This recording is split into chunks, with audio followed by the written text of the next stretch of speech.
幻化成秋叶，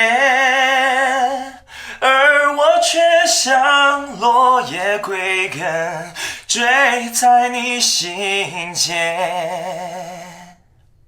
开始了啊！大家好，欢迎收看今天的面具人。哎呀，出大事了！这才是2020年的开年呀！开年的第6天就发生了攻占美国国会如此壮观宏伟的事情啊！确实是令人震惊。哎呀，1月6号短短的1天时间内就发生了很多事情，并且呢，很多事情都发生了今天的大转折。哎呀，真的是让人意想不到呀！川普的支持者们期待的1月6号华盛顿 DC 大游行真的是发生了，并且呢，这个场面也是非常的激烈呀，比想象中的要激烈很多，非常多。而今天的这个事件呢，也必将会载入美国的史册，成为美国总统大选的一个标志性事件。那面具人还是秉持着以往的风格，出了新闻以后呢，我会花很长的时间去进行思考。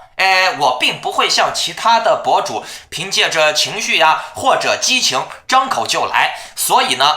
面具人的新闻更新的稍微慢一些，但是呢，我要保证我所说的东西啊，尽量的理性，对各方都能够理解和体谅，而不是说张口就来。而且你们看我的社区，我的推特也应该能看出来，面具人我并没有像其他人这样看见川普败了就对川普落井下石，我并没有像那些华人一样兴高采烈的对川粉的失败，对川普的失败拍手叫好，甚至对他们的苦难死亡拍手叫好，或者是对川粉进行辱骂，对川普进行辱骂吗？我反而呢对这些现象进行了深度的思考。那今天的节目有点长哦，估计是面具人我开播到现在录播节目中最长的一期了。那老观众朋友们有耳福了，新观众呢也建议大家耐心看完。今天呢，我要替川普说说话。今天这个节目对你认知民主自由有一定的好处，是你在别的频道看不到的哟。你看啊，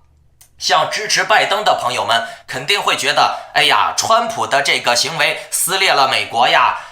是对美国的历史，对美国的民主造成了不可想象的破坏和撕裂，对吧？然后呢，川普的支持者，包括一些民运呀、法轮功呀，他们会认为民主党败坏了美国，对美国的选票进行了偷取，对美国的民主宪政造成了大破坏，跟中共勾兑，是吧？但是面具人我却不这么认为，面具人我反而认为美国正在一个重大的关键的历史转折点之中，就看他下一步棋怎么走，走得好了，美国将会形成一次无比团结、无比伟大、一致对外的强大力量啊！美国将再次伟大。如果走得不好，那美国真的就可能分崩离析，完蛋了，拜拜了。那这个问题非常的严重。今天面具人就带大家来仔细的分析一下这个事情。接下来啊，美国究竟是无比强大，再次伟大，还是说从此一蹶不振，分崩离析？你我每一个人都是这个历史浪潮的见证者，甚至是这个历史浪潮的推动者。你有没有力量推动呢？你当然有，只不过就看你认为你有没有。虽然说每个人都是独立的，每个人的力量都是微小的，但是力量它不会平白无故消失的。只要你把力量产生出来了，每个力量，每一份力都有它一定的作用。聚土成沙，聚沙成山，好像是是有这句话吧？面具人我虽然批评了川普那么多期，但是事情发展到这里啊，我又仔细的思考了一下，其实川普身上确实有一些值得我们学习以及我们尊敬的地方。事情发展到今天啊，面具人我对川普没有仇恨，我对他反而有一些敬意。虽然说他败了，但是这并不阻碍我分析他，我了解他的优点和缺点。我希望大家以后看待问题的时候也尽量放下这种个人的立场和仇恨，不要搞那种动不动就是文革批斗的发泄情绪，这样子没好处。好了，首先面具人，我问大家一个问题啊，无论是川普还是拜登，无论是民主党人还是共和党人，无论他们的支持者是哪一个党派，是美国哪一个地方的人，他们都是哪里人？观众朋友们，他们都是哪里人？他们都是美国人，对吧？这一点我相信是毋庸置疑的吧，没有问题的吧？我们但凡是有点社会责任心的人啊，但凡是有点社会格局的人啊，来看待美国大选的这个问题的时候，尤其像面具人，我作为现在是一个政治评论者、政治评论博主这么一个角度去看待，如果我单方面的极端的去支持一派打另外一派啊，不但阻止了我去纵观全局的一个理解和能力，另外呢，我很容易陷入到这种无休无止的对立和矛盾当中，这样不利于我理解，更不利于我解决国内民众矛盾问题，反而呢会加剧民众矛盾，加剧人民对立啊！我看你和我立场不同，我就骂你，没必要嘛，对吧？甚至呢，你说极端的对立会让这个国家被别有用心的人趁虚而入，制造更大的混乱和破坏。用中国的一句话来说，怎么说呢？一个巴掌拍不响。美国因为选举这4年左左右右，能把矛盾激化到如此地步，能把事情闹到这么大，全国性的，那绝非是一党之错，也更非是一人之错，它是非常复杂的社会化学效应。如果我们不放下成见，一味的攻击对方，把这种政策争执本来是为了国家好嘛，只是政见不同，转变为了消灭对方，以消灭对方为首要目的，那这就不叫政策竞争了，这就不叫为了国家好了啊，这就叫做内斗了，这就叫做想要肢解瓦解这个国家了。那如果说我们陷入到了这种状态，我们互相狗咬狗，让美国人互相狗咬狗，谁最高兴呢？对吧？那鉴于今天川普围攻白宫的这件事情以后啊，我看到了中国人从一个极端又要走向另外一个极端就是从之前极端的捧川普，无耻的无底线的羞辱拜登，辱骂民主党，造谣，到那些之前以理性呀、知识呀、文化呀自称的这些什么左派华人呀，就是之前支持民主党的那帮人嘛。他们看起来民主党占优势了，民主党胜了，川普可能要败了，他们就开始对川粉、对川普呀，也是进行了各种无底线的、毫无廉耻之心的辱骂、嘲讽呀、羞辱呀，各式各样的羞辱、嘲讽都有，打落水狗，而不是说从各方面犯的错误呀，来总结互相的优劣，吸取教训，争取把这个事情的缺点改正，吸收优点，让大家变得更好。你说川普事件有没有它的积极作用？当然是有，面具人我一会儿再告诉你们。但是呢，我从这个什么左派华人、右派华人当中我看到的还是无休无止的辱骂、对立、缠斗，不是你踩我，就是我踩你，根本就没有去探讨事情的本质，以及更深一层的导致美国出现了这种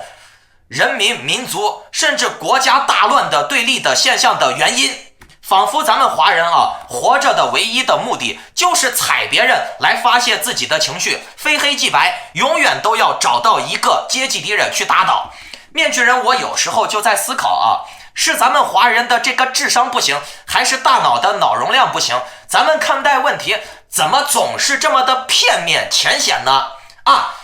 就是我对了，你错了，然后呢，因为我对了，你错了，我就要消灭你。我们先来看一下这个占领美国国会到底是怎么回事1月6日，美国总统川普的支持者们冲击美国国会大厦，华盛顿特区实施了12个小时的宵禁。美国警方表示，在川普支持者占领国会大厦的冲突中，有4人归西，其中1名归西者是在大楼里面被警察开枪打死的女子。华盛顿特区当局在新闻发布会上说，另外3人在遭遇个人医疗紧急情况后归西，也就是说抢救无效，拜拜了。并且呢，警方他没有立即发布进一步的消息。警方还说，到目前为止他们已经逮捕了52个人。面具人我觉得吧，逮捕都不说什么了，但是你们看到没有，4个人归西了，4个鲜活的生命就这样离开人间了啊！面具人我在推特上面看了看啊，最让面具人我厌恶的场景又出现了，就是挺川的人里面啊，很少有人提及伤亡，他们继续在传播仇恨，各种各样的阴谋论造谣。然后呢，这个反川的阵营里面啊，也让面具人我挺恶心的，又让我看到了就是中国人这种残忍呀、无情呀，对别人的苦难拍手叫好，喊别人死得好。面具人我就在想啊，中国人经历了文革以后，中国人这种毛病依然没有改，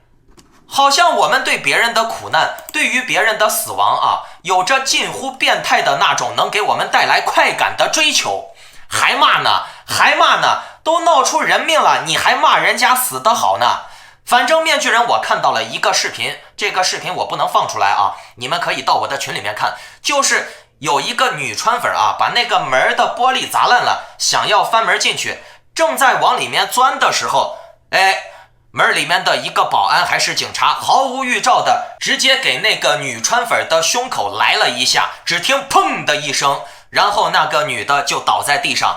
在送往医院过程中，抢救过程中没多久就挂了，据说是肺当场就被打穿了啊，所以呢，肺被打穿了很难救回来了。反正这个女的做的对不对另说啊，然后呢，她并没有要别人的命，肯定没有嘛，对吧？没有发生嘛，没有发生的事情咱们就不能说她杀人放火嘛，对吧？然后呢，面具人我看到那个视频的时候，我心里面反正是挺不舒服的，毛骨悚然的。我第一次看这么近的距离把一个女的给砰了啊，因为我当时看到这一下给上去了以后，我就知道这个人活不成了，那一下太重了。我就看这个女的大姐年龄也不是很大，反正毕竟也是一条命嘛，对吧？就这样牺牲了，没有了，消逝于人间了。怎么想心里面也是不舒服。但是呢，有一个现象啊，让面具人我非常的更加不舒服，就是川粉华人想弄死左派华人，想弄死左派白人，对吧？想弄死左派黑人，左派华人看见川粉死了也是拍手叫好，说死得好，该死。这让面具人我产生了一个迷思啊，那就是华人这个民族没有最烂，只有更烂。这种现象让面具人我很是惊讶啊，好像这个文革般的批斗仇恨，就像刻入了我们这个民族的基因里面，刻入了我们这个民族的血液里面，无法消除。这个文革基因啊，到底是怎么样产生并且延续下去的？它真的就是基因里面带的吗？血液里面带的吗？没有办法消除吗？这个文革基因到底是怎么回事啊？面具人我反思了一下，是这样啊，文革发生的前提条件是信息封闭、宣传的统一、教育和意识形态的控制。文革前的中国信息环境非常封闭，如当今的朝鲜，完全与世隔绝，再加上统一思想、统一步调，假话多多的宣传呀、文宣呀、舆论呀、教育呀，把你们往一个特定方向去培养，这就起到了空前的洗脑作用，使全国人民甚至是大学生几乎都不会独立思考了，几亿人的大脑都被毛泽东的一个大脑控制。你们看好了啊，面具人我说文革发生的这几个前提条件在海外存不存在它的土壤？你看海外华人很多不会说英语，现实中跟老外很难交流，那他平时也要社交呀，也要娱乐呀，怎么娱乐？怎么社交？看油管呀，看油管，看谁的油管很重要吧？社交怎么社交？在群里面聊天呀， Telegram 群里面呀， Line 群里面呀。然后呢，这些民主大师就利用中国人不太方便与老外社交啊，也不鼓励这些人去学英语，他们专门告诉你外面新闻是假新闻，你在我这个群里面听我江峰文昭讲的才是真相啊，别人讲的都是坏的，你们不要去听。他们跟面具人我不一样啊，我鼓励你们搞一个翻译软件啊，主动的去看外国新闻，大小媒体都要看啊，左派右派的都要看，你自己权衡利弊，对吧？但是他们会告诉你，左派就是坏的，右派就是好的，或者说是右派就是坏的，左派就是好的，纯粹的极端的让你去屏蔽另外一方的信息，你觉得这样好吗？这不还是文革吗？在中国啊，许多的家庭在文革中啊，互相辩论，互相批斗，甚至不惜流血牺牲武斗，对吧？导致了他们下一代没有改变啊，不允许反抗，不行了就批斗嘛。原来是广场式的批斗，现在是家庭式的批斗嘛，对吧？老子批斗儿子，父母混合批斗，对吧？导致了每个孩子他们长大，他们自己的思想言行都受到了文革父母的影响，表现得极为情绪化，很难听得进去不同的意见。包括中国的这些文人墨客啊，自称是自由思想的开放知识分子，他们写文章呀，搞知识呀，搞论文，也喜欢搞那种高高在上的装逼。他们手里面的笔啊，就像刀剑一般，动不动就批判这个，动不动就戳那个，瞧不起这个，辱骂那个，说别人无知傻逼垃圾，反正就是他牛逼，他有知识，别人都是笨蛋。面具人，我发现这些文人啊，在中国非常的多啊，文人的这种盲目自大的现象也非常的严重。这些文人他们说话喜欢用夸张式的口号语言，他们很难从多元角度去看待事物，对不同的现象缺乏同情心，缺乏理解，喜欢以自我为中心进行感情宣泄，不喜欢客观冷静的逻辑推理啊，他们没有多少根据，便会轻易下定论，说别人傻子、垃圾，给别人贴标签，笨蛋、左派、右棍啊、傻逼。所以呢，这些人啊，他们往往因为声量大，因为他们会诡辩之术，能够洗脑更多人，更多人被他们一洗脑，被他们的意识形态一带走啊，导致了更多人沿袭了这种极端思想。所以呢，面具人，我觉得啊，这个文革在中国人们的思想深处并没有结束。中国人许多人啊，其实都是毛泽东的儿子，每个人心中都有一个小习近平。你看当今网上的众多中国愤青啊，网上对喷呀，群里面互相骂呀，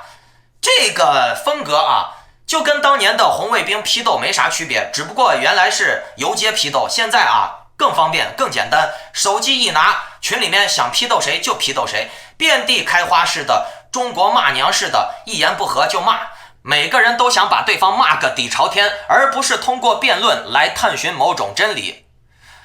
所以呢，你看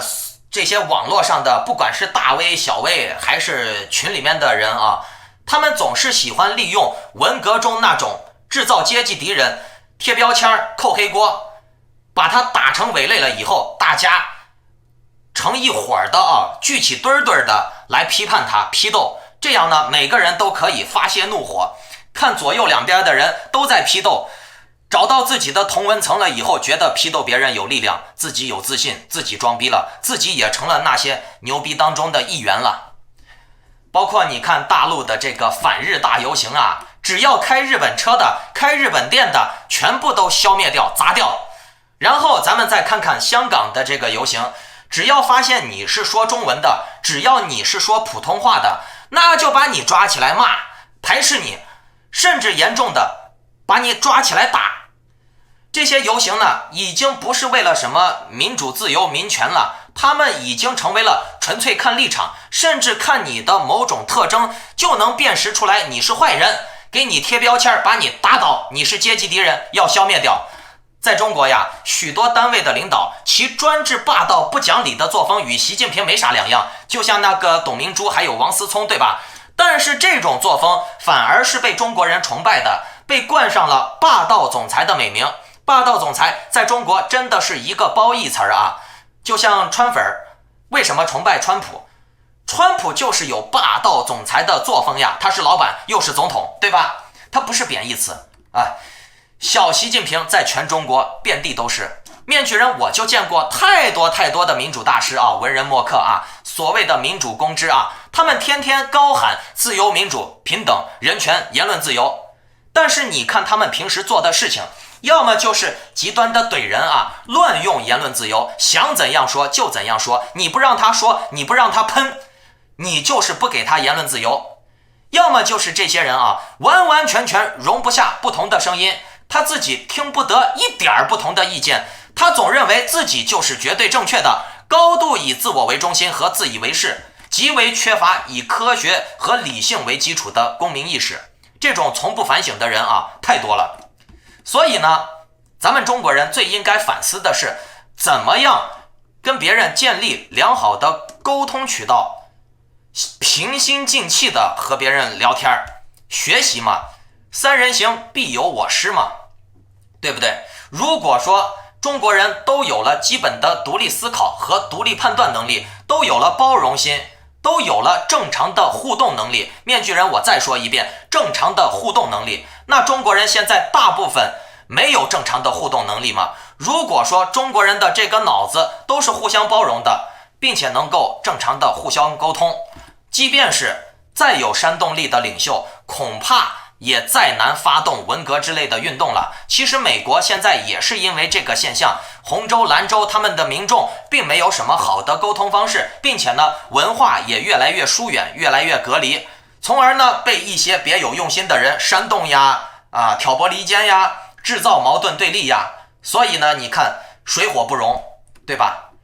咱们想一个问题啊，如果大家的关系非常好，就像你的朋友跟你你们俩是好朋友，天天的感情非常好，你觉得别人来挑拨你们俩之间的关系是非常容易的事情吗？那如果说你本来就看哪一个人不爽，最后呢有个人过来挑拨一下是非，是不是这个矛盾，这个火焰一点就燃，干柴烈火，对吧？所以呢，大家要平心静气的合理沟通，只有我们这些人合理沟通，懂得一些道理了以后，再平等的给别人有尊严的去教育别人培育出大批有科学有理性精神的现代公民，这个文革基因才能真正剔除。目前看来呢，任重而道远，因为咱们华人稍微懂点啥就喜欢卖弄，就喜欢瞧不起别人，别人傻逼嘛，你牛逼嘛，对吧？只要你比他厉害一点点，你就想把他踩在脚下，这样的话，华人这个人文环境永远不会好。就像我说的川粉劣势了就瞧不起川粉，左派劣势了就瞧不起左派，瞧不起瞧得起有那么重要吗？难道我们不应该思考这个左右对立当中产生的社会现象、文化现象，这些才是我们应该思考的呢？是不是？并且呢，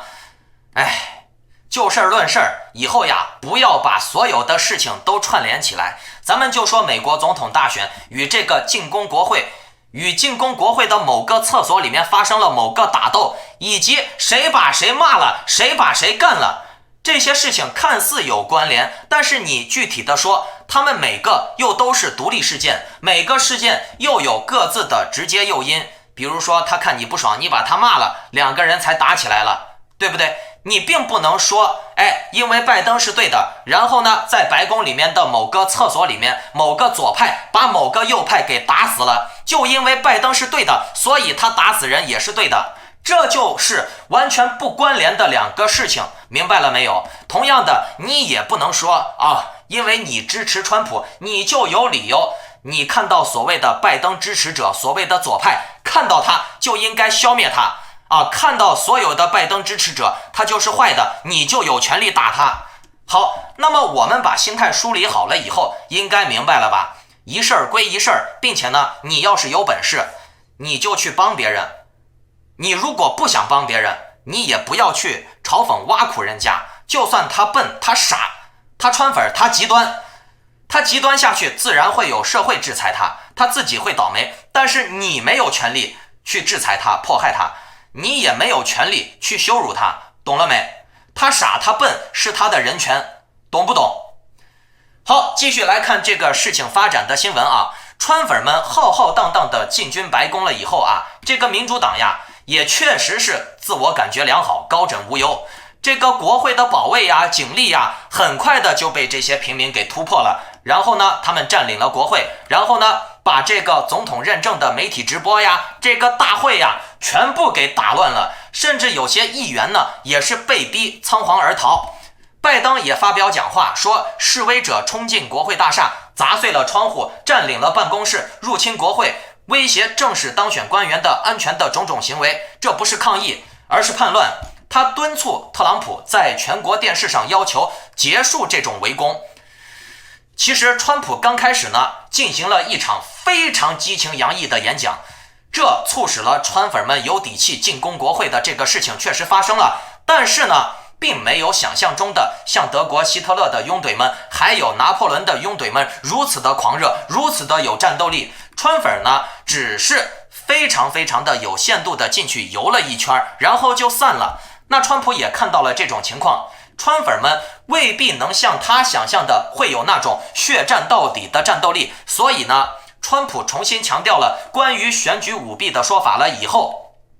开始呼吁抗议者们离开。他说，你们现在必须回家，我们必须拥护和平，我们爱你，你很特别，你们很特别。推特呢，后来限制了用户转发川普的所有视频，而脸书呢，则以暴力风险为由，将川普的视频完全删除，这很严重了啊！当时呢，主持国会联席会议的副总统彭斯也是被护送出了参议院。这个彭斯为什么会被护送出去呀？他不是川普的支持者吗？他不是副总统吗？跟川普关系很好吗？主要是因为彭斯他不得不宣布拜登当选总统，不得不认证，那这也是按照正常流程走的。彭斯也并没有权利去推翻这个东西，也就是因为彭斯在这个尴尬的位置上，那在川粉的眼里面，彭斯就是革命叛徒，反革命。如果说不护送彭斯出去的话，那彭斯真的有可能被川粉围攻，发生危险，甚至发生不测。然后呢，川普的这一次人民战争也没打起来，因为民众的人数不够，战斗力不够。然后呢，民众的群体也并没有想象的几百万大军，也就是2-3万人吧。所以呢，聪明人呐，一眼就能看出来这个人民战争打不起来了。所以呢，这些老牌政客他也不傻呀，于是呢，他们便对川普发出了严厉的批评。众议院共和党领袖麦卡锡说，这不是美国人该有的行为，示威者必须立即停止。参议院多数党领袖麦康奈尔说，如果说这次选举的结果仅仅是因为败选方的指控而被推翻，那我们的民主就会进入死亡漩涡。现在川普是一个什么境地呢？就是共和党里面的高级别人物大佬都为了美国或者是自己的政治地位都已经不支持川普了。然后呢，就是美国的这些不管是传统媒体当然不支持川普了，就连自媒体、个人媒体这些私人社交平台也都开始封杀川普了。你像 Twitter、Facebook， 包括油管之前还一直允许川普的信息传播，但是现在呢，油管都开始封杀川普了。麦康奈尔现在也真的是恨透川普了，因为川普一直搞，要搞起义，搞造反，搞到现在上诉也搞了，阴谋论也搞了，群众运动也搞了。可是呢，麦康奈尔的这个参议院多数党领袖也没保住呀，现在成了少数派了，对吧？刚才那个新闻报道都算给麦康奈尔面子了，实际上麦康奈尔现在已经不是领袖了。所以呢，麦康奈尔对川普说话也是非常的不留情，说川普这是一场失败的叛乱。那现在共和党里面到底有没有人继续支持川普了？有呀，当然有，都是一些边缘化的或者是级别比较低的这些人他们当然也都有自己的小算盘，他们是想通过川普的名气来收割一部分川粉，来提升自己的名气呀，因为他们自己本来就没什么名气，这个川粉不割白不割，不割他也是那个样子，割了他可能还会更有名一点。就在晚一些的时候国会照样组织了这个当选总统的认证，并且呢，还是由彭斯亲自出面来认证的。当然了，你们也不要怪彭斯彭斯没有跳脱出他的职责之外，证明这个人还行，讲理着呢，守职责着呢。我看到很多这个川粉骂彭斯，甚至说彭斯迫害了100多个老弱病残，那这个说法真的是太夸张了，这就是文革的土壤，知道吗？他们在法轮功的群里面给你用各种各样看似非常突破底线、吸引眼球的阴谋论，但是却完完全全没有办法证实的东西啊！你说是什么啊？阴谋政府？你说是什么深层政府？你说是什么啊？什么都不是什么，能让你看到的就不是什么了，明白了没？他们用这种东西煽动仇恨啊，用这种东西来洗脑。那我告诉你啊，这些人绝对是居心不良的，因为他们自己编故事的人肯定知道这个故事是真的还是假的。当然了，听故事的人未必会相信故事是真的还是假的。你说那3岁小孩还相信钢铁侠是真的，超人是真的呢，对吧？咱们成年人就不相信，是不是？哎，事情发展到今天呀，咱们看川普应该是没什么希望能够翻盘了，但是也不排除川普可能会有什么大招啊、大棋啊。当然了，面具人，我总结一下吧，这些所谓的左派华人，或者是支持民主党的华人，也包括川粉呀，你们都不要太过激动。事情发展成今天这个样子，那也并非是一朝一夕就能够形成今天这样庞大的格局的。面具人在前2天的节目里面已经讲得很详细了，事情发展成如此壮观的地步，这个中间有发展政策的原因，有各个地区的教育资源分配不平衡的原因，也有外部势力的干涉、挑拨离间、煽动的原因，对吧？也有这个当官的民主党的傲慢，也有这个共和党的傲慢，还有一些黑手段，对吧？每个环节都有问题，否则呢是不会形成如此巨大的社会性的、国家性的矛盾的。那面具人，我开头也说了，美国现在正处于一个历史节点中或伟大或衰落的重要时代，而川普本人呢，他绝对不是这些左派眼里面的垃圾人，或者就该把他关进监狱里面就完了，知道吗？你也不能把美国所有的问题都归咎于川普，这样对他不公平。而且呢，面具人，我个人认为啊，是美国造就了川普，川普只是美国的各种民粹反弹，包括这些底层没文化人的怒火的发泄。川普的出现让人们看到了美国的社会居然在短短的几十年中就发展成了如此对立的情况。当然了，这些红州的贫下中农选出了川普，川普又帮他们惩戒民主党，惩罚整个美国，甚至是惩罚全世界，发泄他们的怒火。这些事情都是有原因的，这个就像一个人得了癌症一样，你早发现总比晚发现好，发现得早了还有得救，你发现得晚了那就无药可救了，对吧？川普的出现完完全全的暴露出来了美国选举制度的弱点，美国群众思想上的弱点，以及社会资源分配不公的弱点，以及就是说不管是加税还是减税暴露出来的一些行政上面的弊端，也暴露出来了美国外交政策上面的弱点。川普的出现让美国无论是内部还是外部啊，美国都已经吃到重击了。那如果说美国连这些弱点都克服不了，连这种挫折都经历不了，连内部群众的这些和谐问题都解决不了，连外交问题都解决不了，他美国就此沉沦了，那就证明美国不配作为世界强国，美国不配作为世界第一，懂了吗？面具人给大家说啊，川普他真的有可能当为美国历史上的伟人，为什么？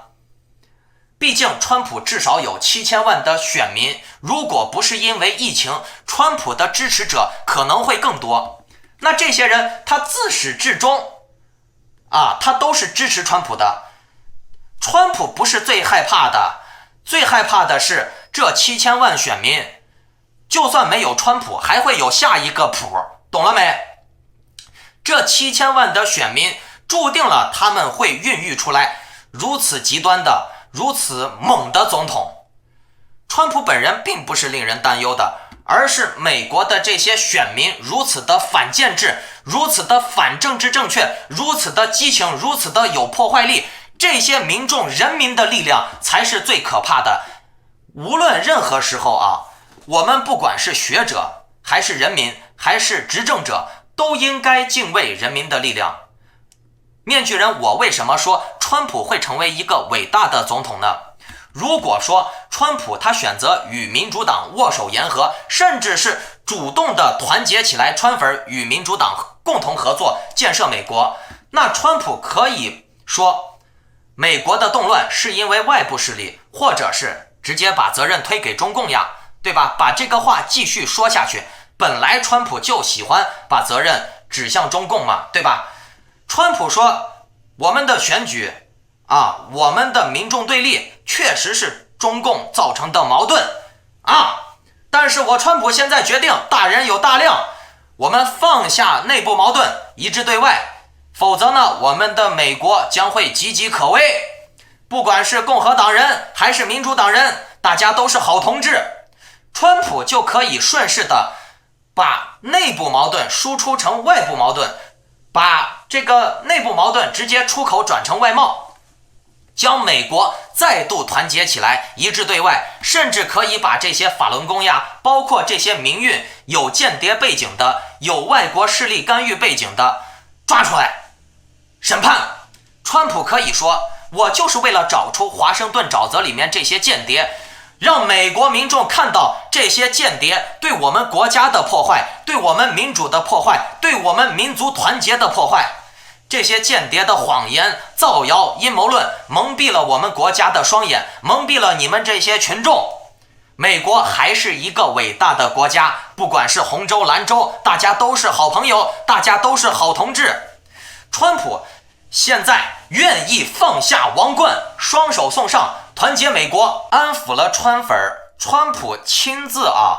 把王冠交给拜登，那以后川普和拜登就是绑定的，人们以后提起拜登，甚至是提起了选票作弊呀、围攻国会这种历史性事件，都会想起来，最终是川普主动交出了权力，交出了王冠，这是川普的选择。没有我川普主动交出王冠，你拜登还不会有那么顺利，没有我川普放下架子，美国还不会继续团结下去，美国还不会更加团结下去。也只有川普和拜登两个人合作，才能让美国人民不分党派再度团结起来。确实是川普发现了美国的问题，让全世界都看到了美国的问题，但川普也可以真正终结了这些问题，让美国人民手牵手再一次形成一股团结强大的力量，一致对外，让美国再次伟大的钥匙，川普确实有其中一把。你说川普搞出来美国这么多的问题，幸亏现在发现得早呀，那发现得晚了，以后被敌人一击毙命怎么办？如果说川普能够放下架子，和拜登更好的弥合美国的漏洞，川普发现了美国如此多的漏洞，把它暴露出来了以后，发现了美国如此多的弱点，把它暴露出来了以后，再把这些弱点改进，把这些漏洞弥补，那是不是让美国的弱点更少了，让美国更加完善，更加强大了？而且川普在这个事情上积极作用大于消极作用，那你说川普是不是个伟人？对不对？他如果开启了美国下一个新的这个社会政治人文的新纪元，你说他算不算伟人？对不对？并且呢，这也代表着美国向全世界宣告，想要通过煽动美国的民主党、共和党两党内斗对立，在美国玩这种文革人民群众斗人民群众的玩法，是不可能击败美国的。你这种阴险的玩法，煽动人民斗争，煽动党派对立，挖掘美国的民主漏洞，并不能击败美国，反而会让美国更加的团结，更加的强大。美国就是有奇迹的国家，它每一次在被别人击伤了以后，它都能以更强的姿态恢复过来，再次击倒你。那川普能做到这些的话，其实对美国的社会健全和发展起到了非常重要的作用。他发现了问题，最后呢，他亲手让权，让出王冠，携手与拜登弥补了这些问题。而最后呢，也是因为川普的度量和雅量，让拜登呢也能提高到一个新的高度。但是你们要记住，是川普主动让了出来，对吧？那以后人们提到拜登，必然会提到川普，甚至会想到川普可能会有点压拜登一头，因为川普开启了川普时代，而川普时代的弥补和修补，让美国能够进入到下一个纪元。以及大家想起来，拜登包括川普，他们对美国的消极意义以及积极意义都会被记入史册的，知道吗？川普他绝对有成为伟人的潜力，拜登也有啊，他们两个合体那更有。当然了，对民主党来说，也不能对川普全家斩尽杀绝，政治追杀，这样的话呢，反而会让这些川粉民众心里面产生恐惧，会导致他们的下一代也陷入到国仇家恨的这种政治内斗当中，一代代的传下去。你想嘛，你对人家的子女下一代进行政治追杀的话，那这些川粉的支持者们也会想，那我会不会就类似于中国的那种黑五类呀？我的孩子我的下一代继续陷入和共和党和民主党无休无止的对立当中，国仇家恨嘛，对不对？面具人，我认为美国它是多元文化国家，它是个自由的土地，它是个包容的土地，所以呢，只有自由、民主、包容和爱，才能让美国更加强大。这些独裁、极端，这些基因不符合美国，它会产生排异反应的，会要了美国的命的。只有两个党派，包括拜登、川普，两人只有非常好的握手言和，互相弥补、宽容，才能拯救这个国家不要进行无休无止的政治内斗、政治追杀。如果说川普愿意的话，他可以帮拜登把美国建设得更好。如果说川普愿意的话，美国将会再次伟大，这个不是吹牛逼。拜登他一个人绝对无法安抚7000万狂热的川粉的，只有川普出来做一个姿态，大家携手共进，才能让美国更加的建设。毕竟美国现在也在一定的灾难当中。那顺便说一下法轮功如果说川普放下姿态了，川普大彻大悟了，那法轮功要完了，轮子真的要完犊子了。民主党和共和党都容不下轮子了，甚至川普本人也必须要追究轮子的责任。本来川普见好就收，还能保住半壁江山，参议院能保住，共和党至少还能拿国会一半的权利。可是呢，川普不听共和党的，听轮子的，结果呢，你看搞得现在什么都没有了。川普背后绝对是有中国人给他出计谋，但是呢，咱们的这个中式计谋没有把美国给大海掀翻小池塘嘛，对吧？美国现在共和党参议院也丢了，参议院丢了，那共和党人麦康奈尔肯定恨死轮子了，再加上轮子没有少骂这些共和党里面的一些大佬，民主党、共和党甚至川普本人最后都会找轮子的麻烦的。轮子想不死都不行了，轮子的下场绝对是在美国待不下去了。这是面具人的个人观点不代表我说的就是对的。川普很有可能会选择在历史上保留自己的清名，知道吗？从而呢，把轮子或者这些在美国大选中起着非常极端作用的政治团体给卖出来，包括他的余茂春。因为你要知道，川普是接受传统美国教育长大的，有些这些中国式的辩证法甩锅、文革这种玩法，川普他是无论如何想不到的。如果背后没有中国人给他出主意，他是想不到这种玩法的那川普很有可能包括美国的政治给轮子指定一个外国代理人甚至是间谍机构、渗透机构、中共代理人彻底的把美国的内部矛盾转变为外部矛盾。那轮子最后的下场，抓的抓，跑的跑，从美国再逃跑呗，跑到什么西班牙墨西哥朝鲜俄罗斯继续说美国迫害轮子了，我们被迫害了，在那里继续他们的被迫害、反民主党、反共和党的事业。以后呢，轮子也会说，川普也被收买了，拜登也被收买了，共和党也被收买了，民主党也被收买了。反正我们现在看到的美国都被中国共产党收买了啊！我们现在就是要反美国的中国共产党，中国的中国共产党，我们稍后再反，先反美国。你们现在看好啊，轮子现在的很多言论啊，都已经开始彻底攻击，不管是川普、民主党、共和党，美国的政治。整体美国都在攻击，说美国已经陷入了黑暗的年代了，美国现在要完犊子了，我们要跑了啊！大家离开美国吧，这个国家没救了。你们仔细听听这些话，无论从人口、政治、经济上，会对美国造成多大的打击。这到了最后呀，川普，我希望他能看出来什么叫做图穷匕现啊，真正的嘴脸露出来了。川普，只有川普有能力弥合美国的矛盾，并且呢，把他挖掘出来的这些问题啊，包括他利用的美国的漏洞，对吧？这些东西都弥补上，这会让美国更加强大。只有美国民主共和两党形成统一共识啊，更加的宽容、团结、强大，才能重新的赢回欧盟呀、日本这些传统盟友，让他们更加的心里面踏实，对不对？其实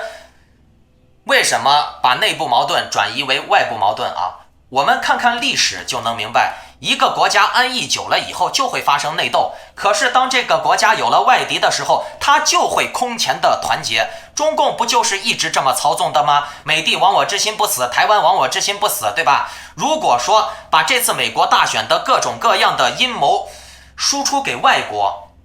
比如川普一直敌对中共嘛，就把这个锅扣给中共，然后呢，把法轮功甚至他的下属余茂春都揪出来，把这个锅给这些人，川普就可以光辉的退位了，并且呢，在历史上留下个清名。而面具人，我也相信民主党不会对川普进行诛九族式的政治追杀啊。那民主党川普继续书写美国的神话啊，让美国再一次伟大，美国真的会迎来一个空前强大、团结一致对外的时代。哎，川普现在啊，真的有这种迹象。川普现在啊，最新的新闻已经显示了，他说1月20号会顺利交接。那根据面具人，我观察川普这么长时间啊，他这个人非常好面子，没问题。但是呢，这个人也是非常的喜欢不按牌理出牌，他很难预测。其实川普有我们值得尊重的地方，他从一个商人，毫无政治经验，他也不是政治家族，他不懂这个，甚至他的血脉都不是传统的美国血脉，他是德国血脉，对吧？他一个外人，并且不懂政治，